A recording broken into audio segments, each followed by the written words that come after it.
Marjorie Lejoin, formatrice et thérapeute en thérapie cognitivo-comportementale sur le dispositif DIPSY, dispositif d'insertion professionnelle pour personnes en situation de handicap psychique au sein du Centre lillois de réadaptation professionnelle. Donc avec mes collègues et le secteur de soins du 59G22, donc CMP Lille-Nord, nous avons fait une présentation à l'atelier 1 qui était pour montrer les articulations et la coopération entre le sanitaire et notre établissement qui est médico-social et qui accompagne des personnes en situation de handicap psychique dans leur parcours d'inclusion professionnelle.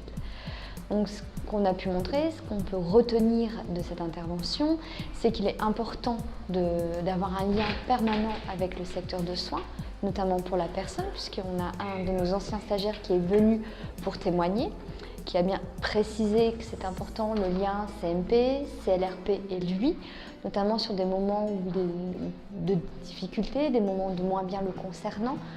On peut dire qu'un moment phare, c'est dès qu'il y a l'entrée dans l'entreprise et que le stage peut commencer, car l'insertion professionnelle est quelque chose qui peut faire peur.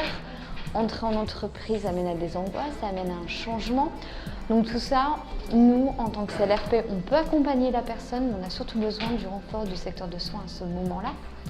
Donc voilà, ensuite, on travaille vraiment en lien dès le départ avec tous les secteurs de soins, puisque nous accueillons que des personnes en situation de handicap psychique de la région Hauts-de-France. Donc pour rentrer chez nous, il faut que la personne ait une reconnaissance qu'a été travailleur handicapé, qui est donnée par la MDPH, ainsi qu'une notification spécifique pour le dispositif DIPSY.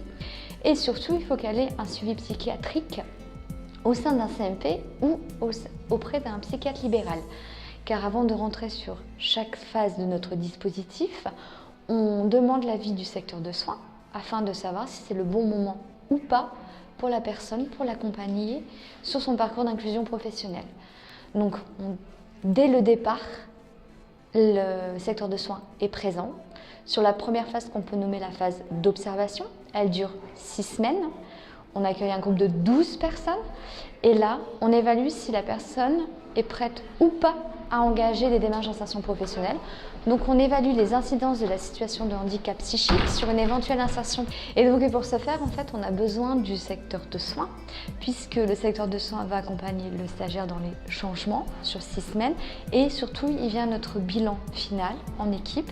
Et avec le secteur de soins et l'équipe de DIPSY, nous décidons ensemble, on fait des préconisations pour la personne avec un plan d'action à mettre en place après cette phase d'observation. Suite à cette phase d'observation, on peut proposer aux personnes, donc nous ils sont stagiaires de la formation professionnelle, une phase de préopsie qui dure 12 semaines. Donc 12 semaines, comment elle se décompose, c'est 4 semaines en centre chez nous, 8 semaines dans l'entreprise. Donc pareil, avant d'enclencher cette phase de préopsie, on demande l'avis du secteur de soins pour savoir si la personne elle est toujours prête ou pas pour continuer, car il faut savoir que toutes les phases de notre dispositif DIPSY sont discontinues, c'est-à-dire qu'en fait, il y a toujours une coupure entre chaque phase.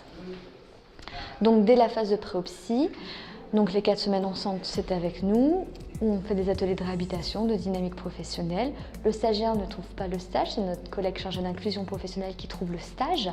L'entreprise, puisqu'on évalue un environnement de travail, notre objectif c'est de réentraîner à l'emploi et d'avoir une expérience professionnelle réussie.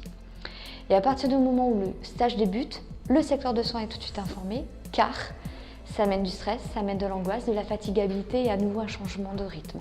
Donc le secteur de soins est vigilant, tout comme nous on est vigilants et on a un lien permanent avec eux.